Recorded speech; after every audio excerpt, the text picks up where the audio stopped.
everybody, welcome to our third Goff Lecture of the fall semester. Thank you all for being here.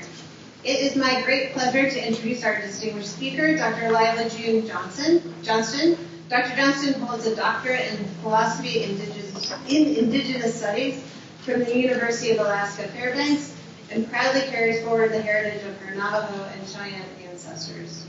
Dr. Johnston is a remarkable scholar, compelling orator, talented musician, and poet who has dedicated her work to traditional land stewardship, Indigenous youth rights, and healing intergenerational and intercultural trauma. What makes Dr. Johnston's perspective particularly powerful is her ability to illuminate universal truths about the fundamental connection between humanity and the natural world.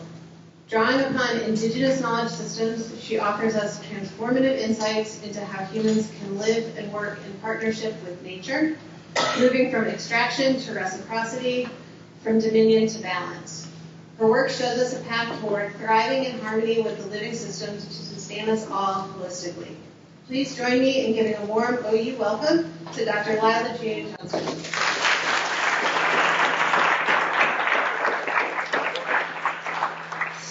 Thank you. Wow, that was a beautiful introduction. Thank you so much. Sorry, this thing's bouncing for some reason. There we go. I'm so honored to be with you all. So honored to take some time to share my research with you all. And so grateful that whatever was on my laptop wasn't too embarrassing that you all got to see. But in any case, I'm really happy to be here. Just want to get like a quick poll, if you will, of who's in the room. Raise your hand if you're affiliated with the architecture community here. Okay, quite a few. All right. Raise your hand if you're an environmental science major, ecology major. Not. All right. Yeah. Yes, the few, the proud. Okay. Maybe yell out what I didn't mention. Is anyone else from different schools here? If you want. I know I'm putting people on the spot, but okay. It's a lot of architecture. I'm really, really excited to be here with you all. And what I'm about to share, you might think at first glance is like, what does this have to do with architecture? And to some extent, you might be right in that question. However, there are some universal core values within Indigenous food systems, regenerative food systems that I believe could be applicable to all career paths, could be applicable to all design thinking. And those are really the things I would like to focus in on today, is the value system and the worldview that Indigenous food system design is refracted through. And that's what I'm hopefully could be of service to each of you. Also, I think that understanding the hidden history of this continent is always really interesting too, because people get to realize that everything we've been taught about Native people is quite inaccurate. The biggest message that this presentation shares is that Indigenous peoples were never hunter-gatherers. We were actually intentional cultivators of landscape-scale gardens and designers of edible landscapes. Actually, yeah, maybe raise your hand if you're in the landscape architecture in any form. Okay, got one. Thanks. So these edible landscapes were very intentionally designed. They occurred, I'm using mostly past tense here, which is not completely true. There's a lot of these things that are still ongoing. But the sheer magnitude and beauty and extent of Indigenous food systems has been compromised. So anyways, this picture you see here is an artist's rendition of the Florida riverbanks, where we find these massive archaeological sites of oyster shells. And these oyster shells are massive in the sense, and they're thousands of years old. And I like this picture because it just gives us a sense of the abundance that was once on these continents in terms of food, local food production.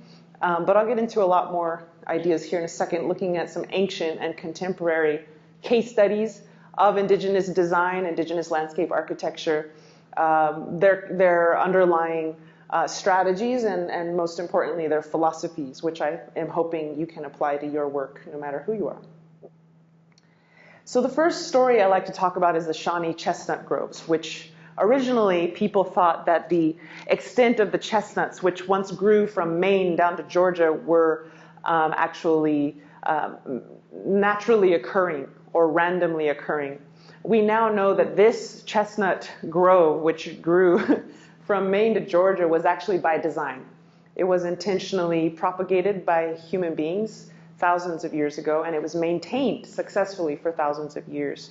I'm using the word Shawnee here because the specific soil core that we're going to look at is from a pond in Kentucky, and that soil core shows us so much proof that this was not by accident but was by human design. And so these beautiful, beautiful groves are now mostly extinct. The American chestnut has almost completely been annihilated, mostly through a pathogenic fungal blight that wiped out most of the chestnuts. And the reason the chestnuts attained this blight is because when the colonists came to America, they were like, oh, cool, chestnuts, this is great. Let's plant them in rows and propagate them as a monoculture. And when you propagate things as a monoculture, it actually weakens the species because the gene flow isn't as strong, and you're not practicing polyculture, which is a much more robust form of food production. So because they propagated it and they didn't space the trees properly, it made the trees weak, and that's how the blight managed to get in and spread throughout the entire Appalachian mountain range. So you'd be hard-pressed to find an American chestnut these days. But they do exist. They are out there. They're kind of like me, very rare. Native people also, about 98% of us were wiped out, but we're still here. We're still strong. So this left picture is a Tsétsêhéstâhese, aka Cherokee, family with one of their chestnut relatives. You know, a lot of our plant and animal neighbors we refer to as relatives rather than things or objects. This chestnut tree obviously is a very old one. It's one of the old growths, and this is the type of tree we would see growing throughout the eastern woodlands. Massive trees. On the right-hand side is an artist's rendition of a chestnut tree that's allowed to be a tree. Again, part of spacing the trees out widely allows that tree to billow out and grow. Whereas when you go to like the national parks or the national forests, you see so many trees growing so close together. Hundreds of trees per acre sometimes, and they're competing for limited sunlight, nutrients, and water. And they actually start to choke each other out.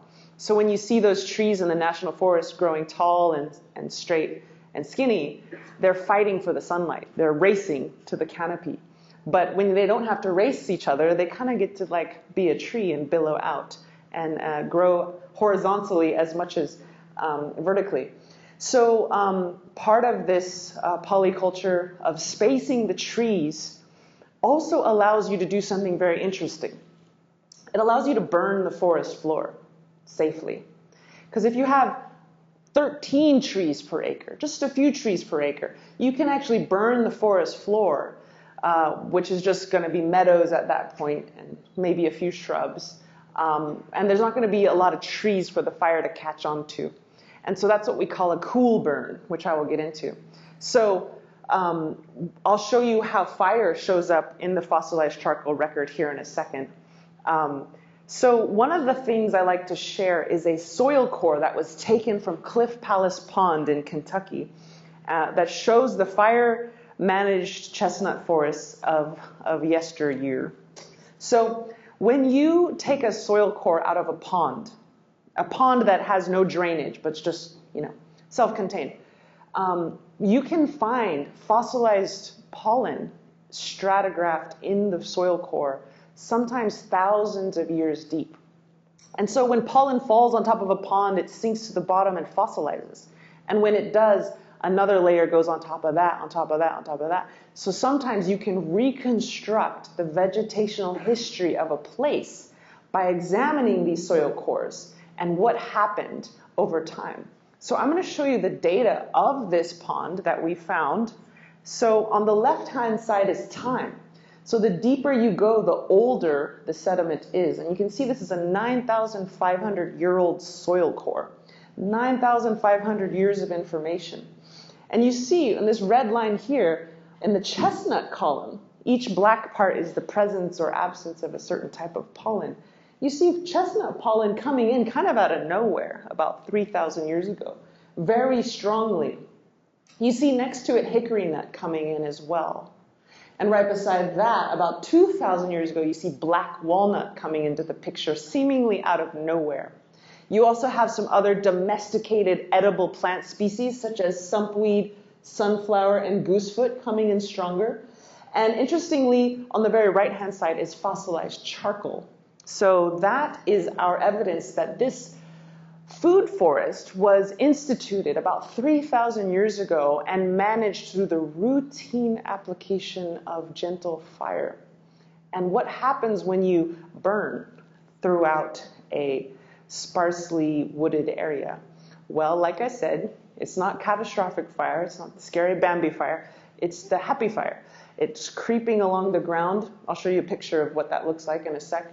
And you also have nutrient-dense grasslands coming up in the wake of those fires, because all of those dead plant tissues are burned and converted into ash, which is nutrient-dense, bioavailable nutrients for the soil system and for the grasses that pop up. And who loves nutrient-dense grasslands? Deer, elk, wood bison, other herbivores. So after you burn, you actually attract herbivores to you, which you can then hunt. So it's a bit of a debate. Are you really a hunter-gatherer if you're hunting deer in a place that you created for them? Or is it kind of blurring the lines between farming and hunting? Sort of the semi-domestication of herbivores. By creating homes for our food comes to us. And through the burning, so you would also have protein walking around your chestnut trees. Chestnuts were really nutritious and delicious, by the way, and they're really important, not only for the diets of indigenous peoples, but all kinds of other animals fed on these things as well. So it was a food system that was designed to feed not just humans, but all beings. So anyways, I could go on and on about fire and chestnuts, but I will spare you. We'll go to this area here in the Pacific Northwest. This rock wall that people are standing on is an anthropogenic rock wall that was built roughly 2,500 years ago. Now, what happens when you build these rock walls on the coastline in the Pacific Northwest? Well, and you can see another rock wall, this sort of darker line, it's a little bit thin. That's an anthropogenic, aka man-made, woman-made, person-made rock wall. Now, what happens is you create these calmer, warmer pools on the shoreline side. And that rock wall gets fortified as the tide raises and lowers. That sediment fortifies that wall. And you get these pools, which are also known as clam gardens. And one of the nations that builds these is the Kwakwaka'wakw Nation. And they are quite cool, as are many Pacific Northwest tribes. So what the anthropogenic rock wall, which is these white rocks here, does is it kind of evens out the shore. Whereas without a rock wall, you'd have a very steep shoreline that clams kind of can't hang out in. They'll get washed away into the ocean. So it's truly a little clam garden. And what's really cool about the clam gardens in the Pacific Northwest is that in order for them to be healthy, we have to take clams out of them. So if you don't, the clams, much like the trees in the national forest, they start to crowd each other out and compete for limited nutrients. And so that's one of the cool metaphors about Mother Earth, right? She actually needs us to receive her bounty in order to keep producing it. And that's that regenerative harvest we're looking for, where we're not taking too much, but we're also not taking too little. She needs us to go in there and harvest so she can have room to keep growing. Another really cool thing about the clam gardens is these were not built just to feed human beings.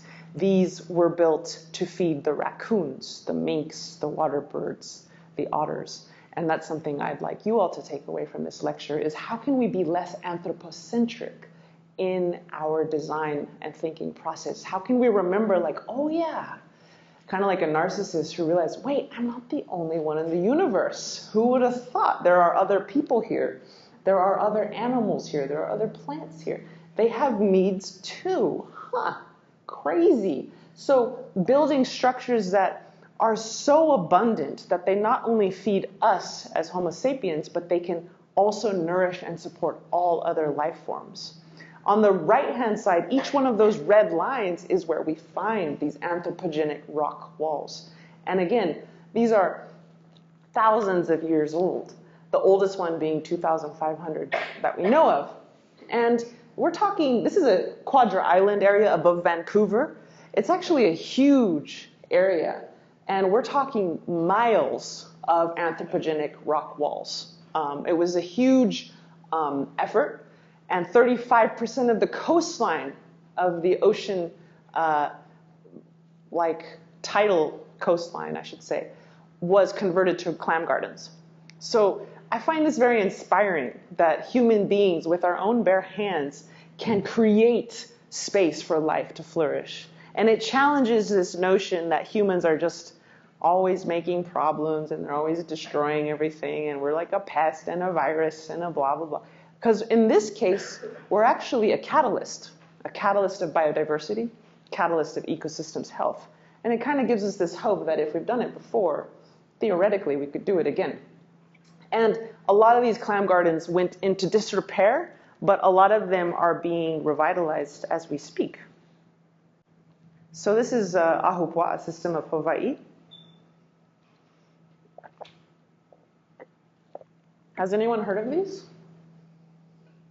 So the Ahupua'a system is a pre-colonial farming technique. Very fascinating design.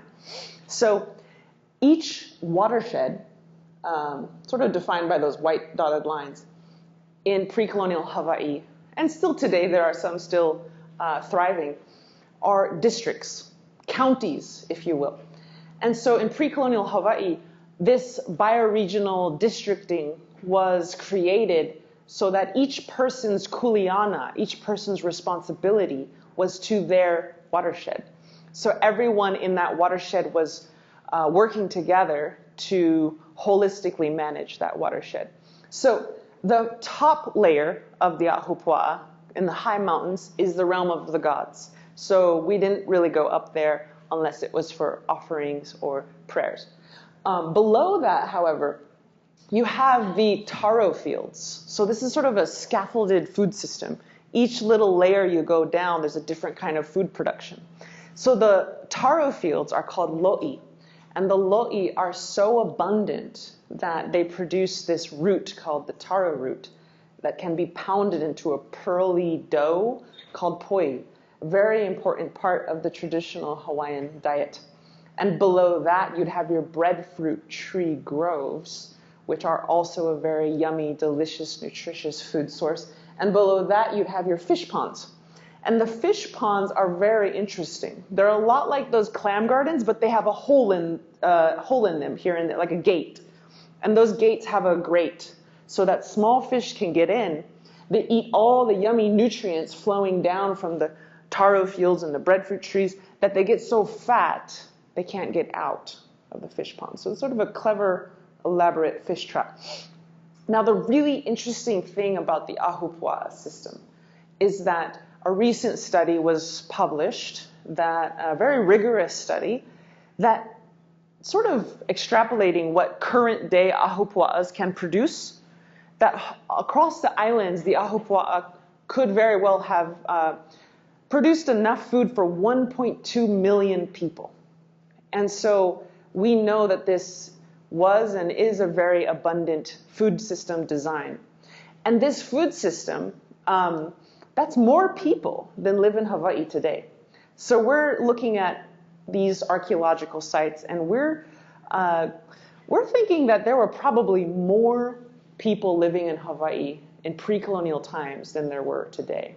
And that's another big misconception that people have about Native people, is that we were just scattered bands of nomads running around, huddled around a fire, when in fact some of the largest cities between the Americas and Europe at the time of Columbus's arrival were in the Americas. We had bigger cities, bigger than Paris, bigger than London. We were very densely populated civilizations, not, and that's why I prefer nation to tribe, because tribe kind of has this, I slip and say tribe sometimes, but tribe kind of has this connotation of like a tiny little group. But we were massively densely populating the land. So we have probably more people living in Hawaii in pre-colonial times producing 100% of their food locally versus today less people in Hawaii importing 90% of their food is about how much food is imported into Hawaii. So I like to share this slide, I like to share this example because I like to remind people that indigenous design is not cute little tiny stuff. It has the power to feed the world and the power to take care of the world, and sort of trying to shatter those misconceptions that it could only feed small groups of people. This is scalable, in other words, to use, Western terms. Very, very, very scalable, and very, very, very potent in terms of its ability to feed 8 billion people. The next example is American grasslands pyro management.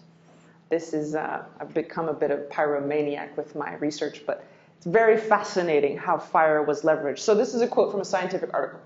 The Illinois Confederacy shaped and altered much of this region as an anthropogenic creation. Like many other indigenous groups in North America, their most important tool was fire. Burning the prairies, they made the grasses hospitable for grazers and managed prairie as a game reserve to maximize productivity. Now, what that means is that every time you burn a meadow, you attract herbivores. This is something some pretentious nerds call pyrrhic herbivory. And so when you burn an area, as I said, and I'll show you my brother's farm is proof, you'll see a patch that was burned and one that was unburnt, and how much more vivacious the part that was burnt is. And so the creation of these grasslands through the routine application of fire was really influential throughout the prairies, the tall grass, which includes this right where we're standing. And this helped to create the nutrient-dense pasturage that the bison needed to thrive. We know there were millions and millions of bison running around this continent, and they needed yummy grasses to feed on. Now, if you don't burn, what happens? You have grasslands collapsing into shrublands or mesic forests, and you don't have those meadows that are kind of suspended in a meadow state when you burn it again and again, because it never has time to grow into the shrubland or the other successive evolutions of an ecosystem. So burning is so important that the Miamia lunar calendar, the Miamia Nation is indigenous to what we now call the Ohio River Valley. Any Miamia people here by chance? Yay! Cool, sorry, I'm a big fan. So in the Miamia lunar calendar, it is so important to burn that the Gregorian September moon, full moon, in their language is the grass burning moon. And this moon, the next moon is the big smoky moon. Now, this moon tells us it's time to burn the grasses, basically. And so think about it. There's only 13 full moons in a year. You have to be pretty special to get your own moon. You have to be like a chestnut or a strawberry or something. So fire got 2 moons in the Miamia lunar calendar. So fire and burning was and is so important to our nations that it was institutionalized within our calendrical systems. And this is something that the Miamia Center in Ohio at Miami University, which is in Ohio, not Florida, and in Oxford, Ohio, just to make it more complicated. This is something they published. They said, in Tsétsêhéstâhese Kilshwa, the grass-burning moon, we see fire as something that restores and gives new life to the prairie. Fire helps clear the land of old grass and brush and open seed pods that have fallen to the ground. Because of fire, new flowers and plants emerge in the spring. So this is the kind of cool, gentle burn I'm talking about. And there's like a million things I could say about the benefits of burning, including creating healthy soils, increasing the sponginess of the soil so that the rain soaks in, and any of these pyro-adapted plants like echinacea, when we're sick, some of us here take echinacea, that plant loves fire. So whenever you do a burn, you'll see it pop up really strongly. Some of these seeds have husks that are so thick that they need fire to break them down so that the seed can germinate. So when you have people burning the grasslands for thousands of years, the seeds become adapted to it. And other things too. A lot of things do. Even the birds, they say, like to roll around in the ash after a burn. I don't know why. Maybe it's to get the mites off. And then, in like the charcoal craze right now. I had a charcoal latte the other day. That was so cool. I was all about it. And also had like charcoal toothpaste and stuff, so we're finally catching up with indigenous science, that charcoal is a medicine, not just for humans, but for the soil as well. On the left-hand side is a really cool book called Forgotten Fires. And mind you, published by OU Press, so love that. It's a book that was written in 1908 by a super, super nerd named Omer Stewart. And he collected every single diary entry, record, scientific article that he could find about Native peoples burning this continent. And it was extensive. And so you have literally state by state, he goes by all this proof that most of this continent, with the exception of some of the Arctic areas, was routinely burned to help cycle the nutrients. Because imagine if a leaf falls on the ground, how long does that take to compost? Probably like 6 months at the quickest, maybe a year, maybe even more. But when you burn, you're instantly mineralizing that leaf into ash and nutrients that's available to the rhizome layer. So burning kind of, in my mind, it cycles nutrients. It helps nutrients. And that actually creates a living soil. So I've often wondered, we haven't, at least to my knowledge, done a study of like, yeah, you emit carbon when you burn, but how much carbon are we sinking by creating these living soil systems, these underground carbon sinks? This is Goodnight, Texas on the right. If you go to the same place now, it's just shrubs and forest. The grassland has collapsed. But we always imagine, Native people chasing the bison, right, in Hollywood, or on our horse with our bow and arrow. And sure, that happened. But we're also understanding now that the bison just as much followed us. It followed our fire. Because our fire opened up bison habitat as far east as Pennsylvania and as far south as Alabama, Georgia, Mississippi, Louisiana. There were bison all over this continent. And some people are bringing them back to these southern places. This is my brother's farm. You can see on the left-hand side is the unburnt patch, and the right-hand side is where he did burn.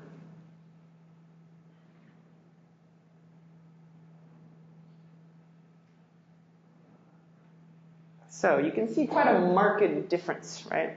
This is in Taos, New Mexico.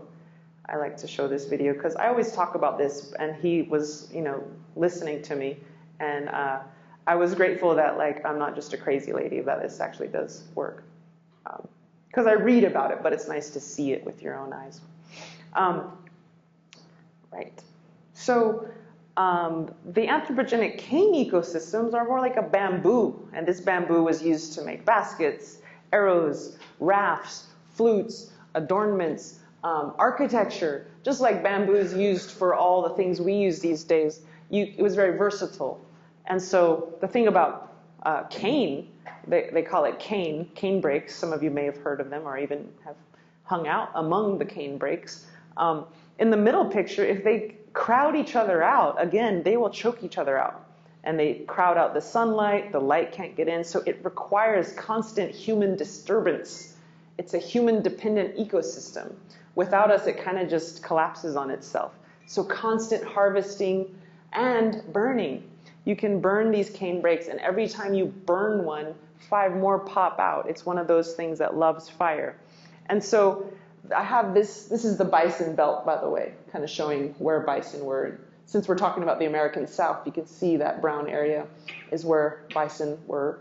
But the human hand giving fire to the cane brakes, which helps the cane brakes thrive. The cane brakes feeding the bison, which was an important food source. You know, it's not just pandas who like bamboo. Bison also like the bamboo. And the bison would feed the humans, and the humans would feed the cane fire, and on and on and on. And the byproduct was this nutrient-dense soil system. So whenever colonists came and they saw these big cane brakes, they were like, ooh, there's good soil here. Because you have the bison dung, you have the ash from the fires, you have a lot of soil management. And so what they would do is they would cut down that cane and they would plant cotton. They would plant barley. And so today there is less than 98% of the cane ecosystem left. And a lot of that is connected to the cash cropping of the land and the disrespect of our relatives from across the ocean in that process as well. And so returning and restoring cane brakes is really beautiful too, because you're not just healing the ecosystem, you're kind of healing history as well, and returning the land back to its not so cash croppy kind of way, you know, and more of a not so anthropocentric, but more kin-centric, centering our kinship with life. I have quite a bit more examples, but I'm actually going to kind of speed to the part that I do like to show this one. This one is the Norwegian example, just to show, like, look, this stuff, this extensive ability of human beings to manage whole ecosystems, this is not a Native American thing. This is a human thing. All of our ancestors either partook in this practice or continue to partake in this practice.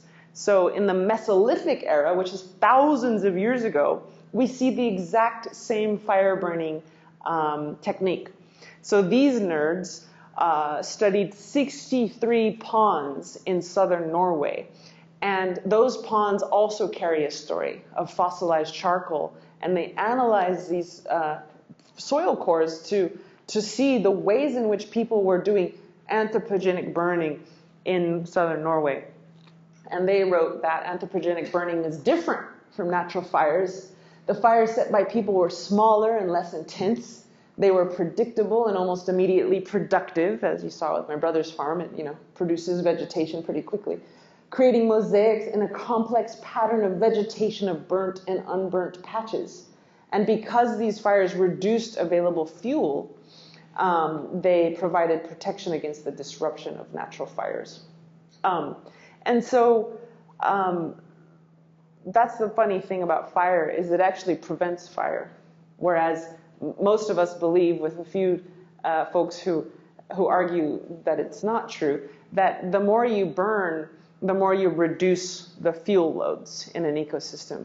And Smokey the Bear, God bless him, has created many more fires than he has prevented. Because when you suppress fire for hundreds of years, what you have is you have all the debris, all the grass, all the shrubs, all the trees overgrowing into kind of a thicket.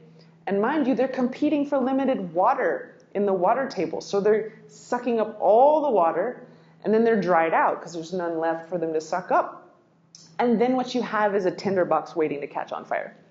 And so a lot of us contend that the massive catastrophic fires that we're seeing are not because only of climate change. They are also due to the suppression and prohibition of indigenous fire for the past few hundred years. And I don't know if you guys remember in Australia when the huge fires broke out, an area the size of Italy burned down in Australia. And I appreciated what the Australian government said. They said, look, this is not a climate thing necessarily, although that exacerbates it. This is due to our mistake of illegalizing Aboriginal burning, which used to take care of the ecosystems, used to take care of the land. In fact, at Stanford, my advisor was a woman who studied with the Mardu Nation in Australia and studied how their burning of the ecosystem actually increased biodiversity in the Australian ecosystem. So anyways, fire, fire, fire. Lila's obsessed with fire. That's basically the moral of the story. So what do these stories tell us? To me, they tell us that Homo sapiens can be a gift, that Homo sapiens can even be a keystone species. What is a keystone species? It's a species upon which entire ecosystems depend. They're like a linchpin, like a beaver, right? If a beaver comes along, it creates ponds, which creates habitat for all these other beings. If you take the beaver out, a lot of things collapse. Same perhaps with the bumblebee, right? If we don't have the bumblebee or the honeybee or the bees in general, those are our pollinators. If they go away, a lot of stuff goes away, right? So humans as well, you would never think we could be so beautiful and so wonderful that maybe we could also be a keystone species. But it turns out we can be. And that's what these stories tell me, is that whenever humans were removed from the system, who knew how to do the proper management, those systems collapsed. The chestnut collapsed, the Chesapeake Bay oysters collapsed, the abalone in Los Angeles collapsed, the canebrakes collapsed, et cetera, et cetera. And so all hope is not lost, though, because we can return these types of design principles, which is what I'm going to get into, to the land once again. So now I'm going to get into, hopefully, the bridge between ecosystem design and architectural design. At least I hope I will. To me, it's all about understanding that the human being, the body is like the hardware, but the mind and the worldview and the value system is like the software. And so it's not that the human being is bad, the body is bad. It's just sometimes our software becomes kind of corrupted. And we have to, oops. I think I ran out of batteries. So the software sometimes needs to be debugged of things like fear, hierarchy, human centricism. And I did a thought experiment. Like, if we gave that same clam garden to a capitalist, would it have lasted 2,500 years? Probably not, right? Because the goal of capitalism is different from the Kwakwakwa people's goal. Their goal is to make a system that feeds not only humans, but feeds all life, and that also feeds future generations. Whereas the goal of capitalism, expressly, is to prioritize short-term profit at pretty much any expense. And that it's constantly in the business of looting the future to satisfy present desires. And so that sort of made me realize that it's not actually the clam garden technology that's amazing.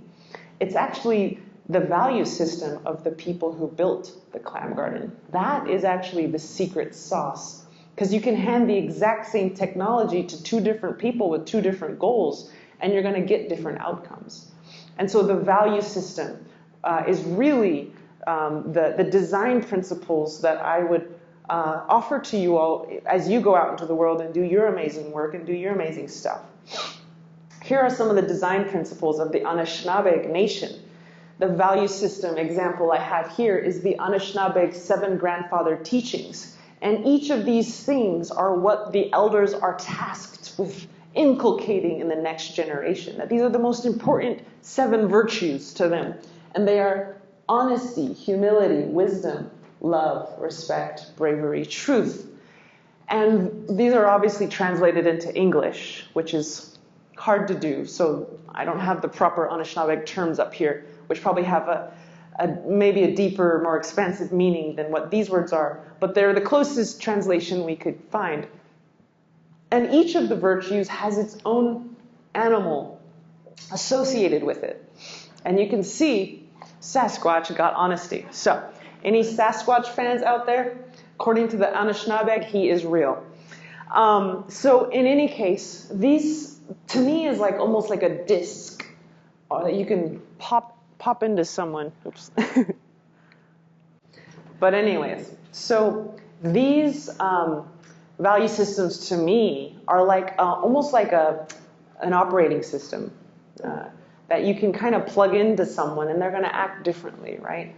And so really honoring that what's most important about all the food systems I showed you isn't so much their outward appearance, but the invisible world of the human heart and what drives the people to create them. Because really all of this building we're sitting in first began as an idea. It first began in our software of what was important to us. Apparently with this room, what's important is that one person is listened to, right? And that we're not really prioritizing natural light. That's okay. That's okay. You know, there's just different priorities here. We're okay with materials that may or may not cause cancer. Well, all right. It's all right. We're going to be okay. And that's true for all American buildings, right? That's just the design process is informed by the design priorities or values. And so everything outside of us, not everything, but a lot of things outside of us are created by the world that's inside of us and what's important to us. And so with that in mind, it's just as important to design and architect your inner world carefully so that you can properly architect the outer world. And I argue that in order to architect our inner world, it's best when we are operating with these priorities in mind. And that these are the things that help us to create things that help future generations. So sometimes I talk about the ruler software, right? That, you know, this idea that we're the best and we're important, and let's just see how much money we can make. And there's like this race to be the richest person on earth for some reason. Although I like Billie Eilish, she just gave away 1/4 of her whole net worth. She's like, maybe the goal isn't to be the richest person on earth. How crazy would that be? And then on the right-hand side is the guardian software, what I call sort of, this is my friend Colleen Sisk, and she pretty much wakes up every day and protects the salmon in her Northern California homeland. She's the Winnemem Wintu Nation. She has a salmon in her right hand, glass of water in her left hand, and she gets up every morning like a crazy lady, maybe even crazier than me, and she just protects the salmon. That's all she does. That's what she lives for. Because in their creation story, which is part of their software, they said that when human beings were created, all the other animals were like, ooh, this one's going to need some help. And so the salmon said, here, I'll give humans my voice. And so that's how we got our voice, was from the salmon. And then in return, they said, we will always speak for the salmon. So it's part of her software. It's part of her blueprint. It's part of her makeup that her hardware, her body, is moved to fulfill these obligations given to her by her ancestors.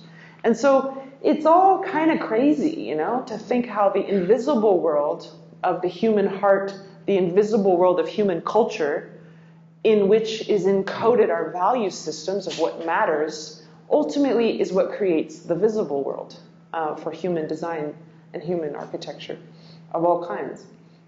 So the last thing I'll leave you with is this metaphor of the bird bath. What is a bird bath? A bird bath is a gift to birds. Humans don't really get anything from it, right? We don't really get, aside from maybe the opportunity to look at some pretty birds, but other than that, it's truly a love letter to creation from Homo sapiens. Homo sapiens gives this gift to the world, not really expecting anything in return.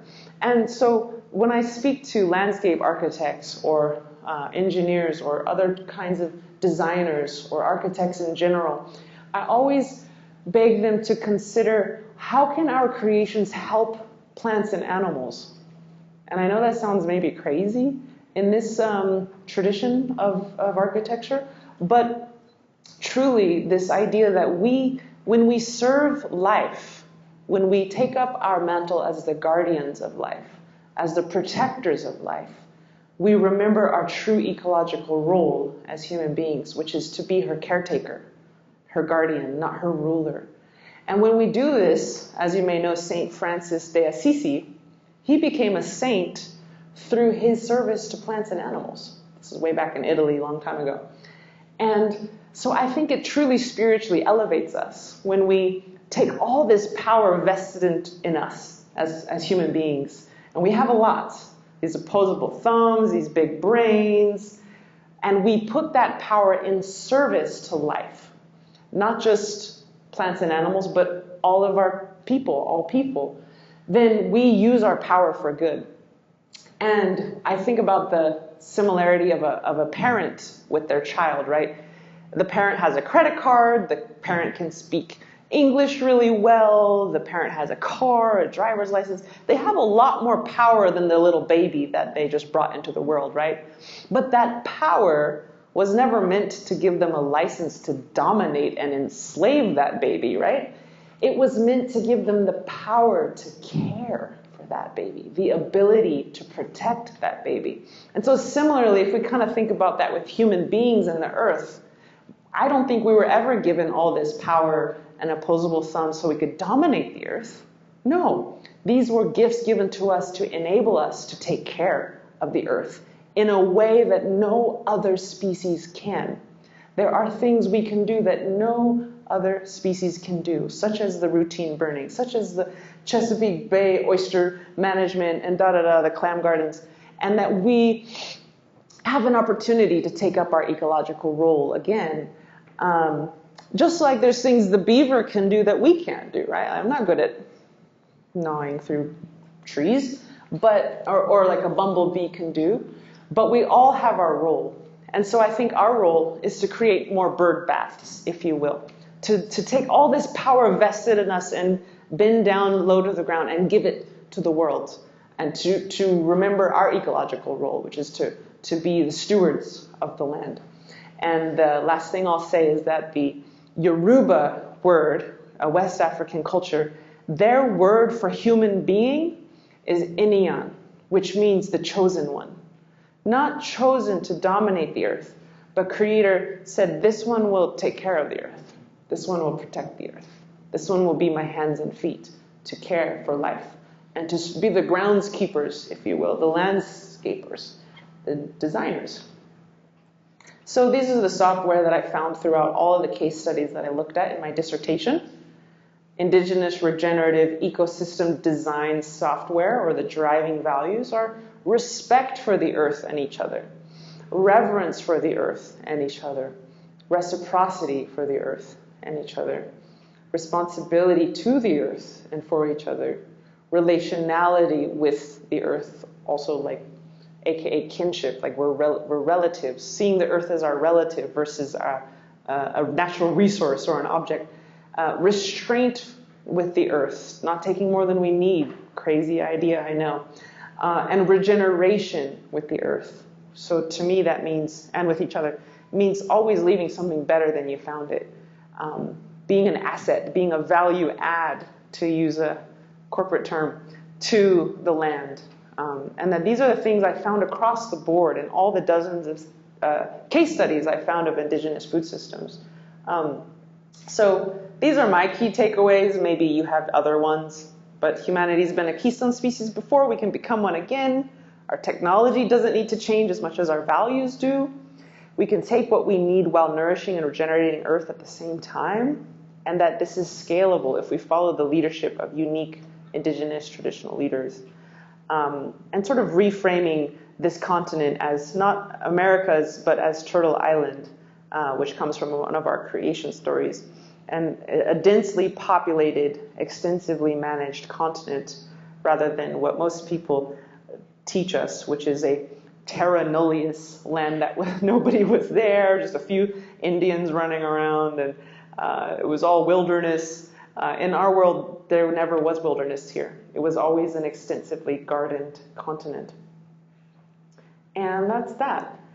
This QR code was supposed to help you have this slideshow, but then the free trial ran out, and I tried to reboot it, and they charged me $130 annually. I thought I was paying monthly. Anyway, whatever. It doesn't work. I'm sorry.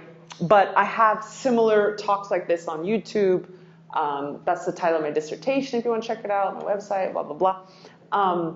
I do even have a TikTok, although I don't really know how to use it, but I've been posting things here and there. Anyways, thank you for your time. We can take a few questions now if you like.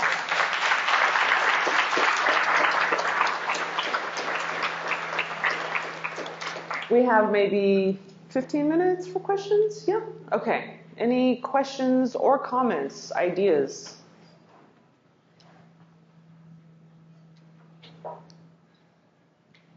Yeah. I love how you mentioned sort of like the hardware. Oh, you don't have to do that if you don't want to. Yeah. I love how you mentioned sort of the hardware versus software and how that impacts our designs. How would you recommend that we as designers sort of go about changing the idea? Because like for me personally as a student, there's a lot of things that code manages that you're kind of like, oh, I can't do this because there's code that will stop that. How do you say that? Building codes. Right, building them. Mm-hmm. Yeah, like how do you say we as designers sort of enter into the industry to sort of tackle that hurdle, so to speak? Yeah, you're getting to the more foundational systemic problems with design, and I think codes are malleable. It might take a lot of work where you have to get into policy and you have to kind of change what the rules are. But look, we've made these rules up. We can make new ones. And that's being done in a lot of cities, states, countries. And I think our generation and this century is going to see a lot of that. A lot of rebooting, a lot of overhauling old systems. So, but let's say the codes were set in stone. I mean, that's a toughie, but I'm sure you can always work creatively within the confines that they've placed us in, right? And for example, there's a guy that I just met, and he is the CEO of Share Snacks, SHAR is how it's spelled. And he is the only trail mix in the country whose packaging is not plastic. It's a compostable bag or whatever. And it's delicious. And he said he spent, years perfecting the recipe. So he has a design code, if you will, that everything about his product can do no harm to the earth, including the packaging, even the tape that he uses for the cardboard boxes to ship it around the country is like some kind of special tape. Like that's how serious he is about it. So there's a criteria we can go by, which is this doing harm? And how can we either reduce or eliminate that harm? And so I think that's one thing we could do. It's a challenge, right? But we're starting to do it. I remember I went to France and I saw the Starbucks cup. The lid was paper. And I was like, wow, was it that easy this whole time? Or maybe this was like 4 years ago. And so there's just so many like materials available to us that the plastic industry doesn't want us to know about. But that's just an example of how even if you have these confines of codes, which I would encourage you to change the codes, I would encourage all of you, we can change them, to use whatever materials you can that do no harm to the earth or to people. I know that's a challenge because our system is designed entrenched in harm, but I think if we don't start now, we might as well start now. So it'd be easier for future generations. That's a good question. Any other ideas, questions, comments, disagreements? I welcome disagreements. Do you want this? Yeah. No, you don't want that. Can you talk a little bit more about the gentle burn and how do we start to change that conversation that fire is not bad, that fire is beneficial to people when we have that conversation with them? Because people in the California area, the Pacific Northwest, and a lot of Canada who've dealt with a lot of those wildfires, it's just fear right now. Just tamp it down. How do we get them to understand that fire can prevent fire? Is there a good way to start that conversation?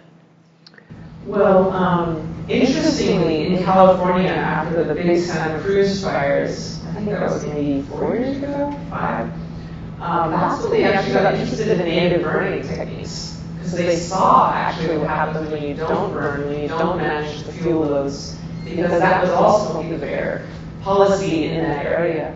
And so, interestingly, these catastrophic fires, at least in the California context, have engendered a conversation about native burning. But I think, to do a more widespread, we just need like mass media. I do my little thing, right? I've given this talk in many, many different places, but I'm only one person, and my PowerPoint can only go so far. So we're teaming up with Hollywood. We're teaming up with streaming, I don't watch TV enough to know what the right words are, TV streamers, Netflix, Amazon Prime, all that kind of stuff. So we're kind of working on getting these things out there in documentary form, and we have. It's very exciting. But there's just a lot more work to do for Indigenous ecologists to join forces with mass media. But it is happening. It is happening very slowly. And then somehow we have to make it interesting enough that people want to watch it. But we've been working with Morgan Freeman for the past year to get a Native Foods TV show up and running. And he signed us on. He's our production house.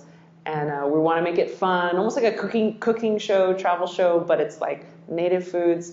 But it's surprisingly hard to pierce those ceilings and to get in to the distributors, the streamers. But I would say like all hands on deck, whether you're sharing it in your communities, in your careers, if you're bringing me or someone like me to universities, we're kind of just getting this knowledge out as soon as we can. Recently the United States government actually issued a memorandum of understanding that traditional Native knowledge must be integrated into all federal agencies. It was a huge shock to us. We're like, oh, really? Well, cool. So all of a sudden, I'm giving speeches to the Fish and Wildlife Department. I'm giving speeches to the Department of Energy. And so it's kind of, it's an interesting, like, the tides are turning right now, and the Indigenous knowledge is finally not only welcomed, but sought after. So it's a good time, I think, for Native science and for Native ecology. Yeah. Any other, yeah. So I wonder about, sorry, you're kind of thinking about your opinion. So you mentioned a couple times when Europeans came that they started cultivating the lake in different ways and that hurt some of the ecosystems. I'm also curious how you think that kind of compares with the sort of artificial maintenance of prairies and keeping the burning that Native Americans are doing, keeping those as grasslands instead of naturally grow up and sprout. And I can see, just wondering what you think, because they will, in a way, kind of replace what was there with right. what people wanted. Right. And there are a lot of animals that would like to live in scrubland but can't live in the grassland. So I was wondering, kind of those two value systems coming together. No, that's a good point. So basically, native management is still changing the land, is still altering the land, and in some cases destroying things and replacing them. Like even the clam garden, you could argue, is changing the natural slope of the ocean, having who knows what kind of effects. I think the difference between like the fires, for example, is at least for the Australian context, I know that they learned when they stopped burning, that's when these huge catastrophic fires would come and devastate the environment even more. So there's one author that said something very interesting. He said, the earth is due her tithe of fire, and if we do not give it to her, she will take it for herself. In other words, this place gonna burn, whether we do it or someone else does it, or a lightning strike does it, or whatever. So why don't we help it burn in the most gentle way possible, for example? So, but I hear your point, and the cool thing about the patch burning is what they found is, in Australia at least, which I'm sure happened here, but we don't have the have the people doing it anymore to study it. Let's say you burn one patch here in the year 2000. Maybe you guys weren't born then. I don't know. I just feel so old lately. I'm like, I was born in '89, and I feel like I'm 16, but I'm 36. But anyway, okay. Burn one patch in the year 2000. Then you leave it alone. You burn another patch in 2001. Then you leave that one alone. You burn this one in 2002. And then the fourth one in 2003. So each patch is going to be in a different stage of regrowth. And you would only burn a patch every 5 years, every 6 years. So what happens is that actually increases biodiversity, because each patch in its different stage of regrowth has a different set of flora and fauna. So interestingly, the patch burning in Australia, they noticed that's how they increased biodiversity, is they wouldn't burn the whole thing at once. That's what a catastrophic fire does. They would burn patches, as with the Norwegian example. And that creates all these different places of regrowth. And then those different kinds of stages of regrowth then interact with each other, creating a whole other complexity to it. So sometimes what seems like it's destroying habitat is actually augmenting biodiversity. But I totally hear you. And one thing I will say is the reason the grass burning moon is in September is because you don't want to burn in the spring, right? There are things being born. So it's very, very careful, I think, and very methodical. So in the fall, once everything's kind of had its heyday, and you kind of have mostly dried, dead grasses left, that's not only when it would be more safe to burn, but also that's the only time you can burn, because actually sometimes it's kind of hard to burn stuff when it's really wet and not really, it's lush, it's springtime. So, but I totally see your point, and I think I would refer back to my point of like, it's not what you do, but why you do it. So like 2 people could make a clam garden at the same time, but the spirit with which you make it, I think, is really important too. It's not the only thing that counts, but it's a big part of it. So the cash crop, right? The cane break, raising cane literally, and then building barley cash crop in, let's say, Georgia or something. That intention is to really maximize profits from the earth. And I think that spirit, for the risk of sounding kind of woo-woo, can be felt by the earth, that sort of extractivist mentality.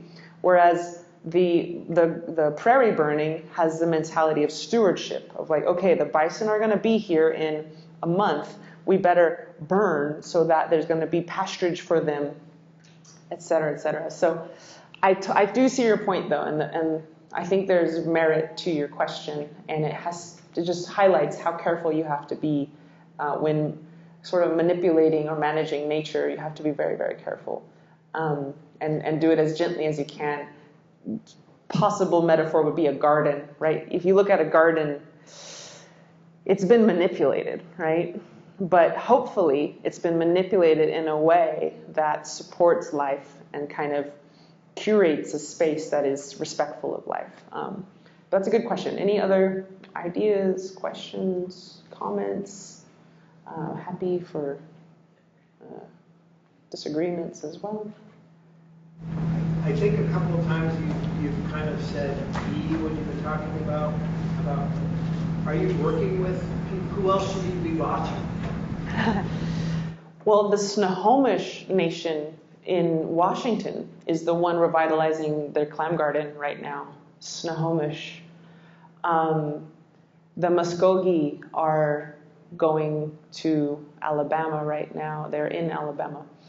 The Muskogee have a language immersion eco-village in the heart of Alabama called Egan-Yophology.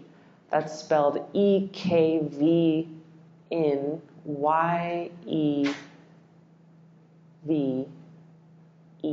I'm terrible at spelling in Muskogee. Yophology. If you just look up Returning to Earth Muskogee, you'll find their eco-village. And they're bringing bison back to Alabama. Not to Alabama, back to Alabama. There's the Piscataway Nation who's working on oyster revitalization in Washington, D.C. And then we also have the Salish Kootenai Nation in Montana. Salish Kootenai have a really robust fire program going on. Maybe you've heard of the Texas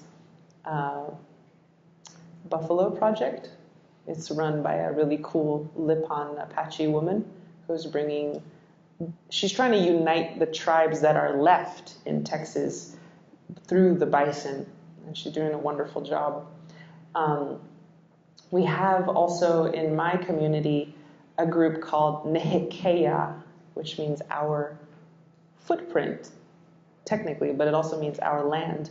Nihikeya, Nehikeya. and they're doing this dry land farming where they plant corns and beans and squash at the base of watersheds. That's completely 100% rain-fed agriculture. I mean, there's just the coolest stuff going on. I'm trying to think. I feel like, the wild rice people, I mean, are amazing, the Great Lakes region. Because the wild rice, ironically, isn't totally wild. You know, it's cultivated, and the levels of the lakes are used to be, and in some places still are, controlled via levees and dams, small scale. Those are the ones I can think of off the top of my head. But the chinampas in Mexico, there's a floating garden technology that they're protecting and revitalizing. That should keep you busy. Also, this dissertation has a lot of sources you can look at too. Any other? I think you had another one. You got it? Okay, cool. Any last? Yeah. Thank you so much for joining us today and sharing your work with us. Your work speaks beautifully to, recognizing our ecological relationships to the earth and the value system that is behind that.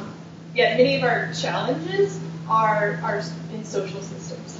And how might, in your vision, you're kind of speaking to it a little bit here with like this land-based learning, but how might education help us remember and reimagine those social dimensions of our ecological systems so that communities and tribal nations can learn to live in right relations, not only with the land, but each other? Well, I think education has a huge role in that, obviously. And I think that, imagine if our education system was founded in these 7 teachings, and if our education system felt responsible for passing on these teachings. In the Anishinaabe civilization, that this was the foundation of education.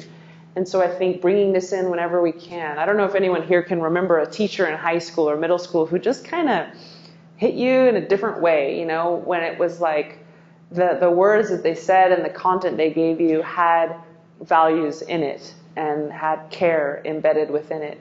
I think that's the kind of education I will be so bold to say I think we need.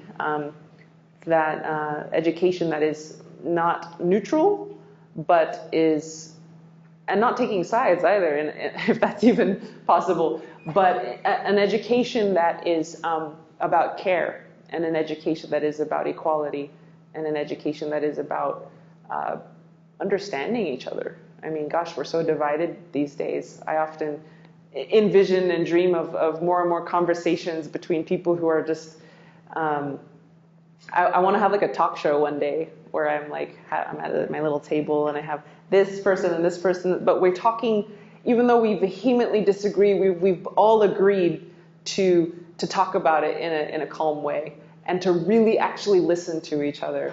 I think more of that would be good, because funny thing is oftentimes we're saying the same thing, just from different vantage points and different experiences. So learning how to connect with each other and unite. As a Native woman, my hand is always extended in friendship and forgiveness and a desire to be family, and a desire to be, even though we might be children of like a war here, we could become people of peace. And I always envision that we can stand back up after a really hard history and dedicate ourselves again to the well-being of all people. And so I think education that has those kinds of values would be really, really potent and can be done tactfully, in ways that don't alienate anybody, but hopefully make a space for everybody. So that's what I think education's role is in all of that. Maybe time for one more question, then we can wrap up. Any last thoughts? And if not, it's fine. We can just call it quits here. Yeah. Well, thank you all so much, and I hope you have a beautiful day. And,